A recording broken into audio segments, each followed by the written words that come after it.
एक शहर में प्रतिवर्ष माता पिता अपने पुत्र को गर्मी की छुट्टियों में उसके दादा दादी के घर ले जाते। 10 से 20 दिन सब वहीं रहते और फिर लौट आते। ऐसा प्रति वर्ष चलता रहा। बालक थोड़ा बड़ा हो गया। एक दिन उसने अपने माता पिता से कहा कि अब मैं अकेला भी दादी के घर जा सकता हूँ, तो आप मुझे अकेले को दादी के घर जाने दो।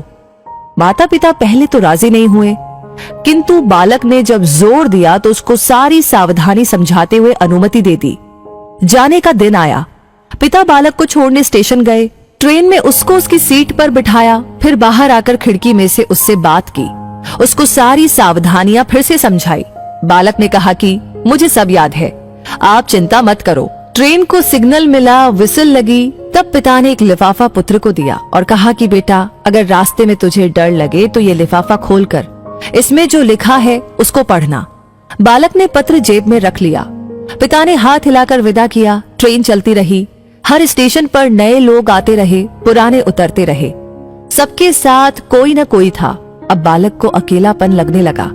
अगले स्टेशन पर ट्रेन में ऐसी शख्सियत आई जिसका चेहरा बहुत ही भयानक था। बालक पहली बार बिना माता पिता के, बिना किसी सहयोगी के यात्रा कर रहा था। उसने अपनी आंखें बंद करके सोने का प्रयास किया, परंतु बार बार वो भयानक चेहरा उसकी आंखों के सामने घूमने लगा। बालक भयभीत हो गया, रुआंसा हो गया। तब उसको पिता की चिट्ठी याद आई। उसने जेब में हाथ डाला, हाथ कांप रहा था। पत्र निकाला, लिफाफा खोला और पढ़ा। पिता ने लिखा था, तू डरना मत, मैं पास वाले कंपार्टमेंट में ही हूँ, इस गाड़ी में बैठा हूँ। बालक का चेहरा खिल उठा। सारा डर काफूर हो गया।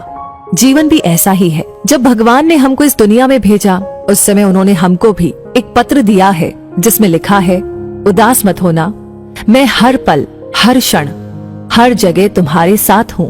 पूरी यात्रा तुम्हारे साथ करता हूँ, केवल तुम मुझे स्मरण रखते हो। सच्चे मन से याद करना, मैं एक पल में आ जाऊंगा। इसलिए चिंता नहीं करना, घबराना नहीं, हताश नहीं होना।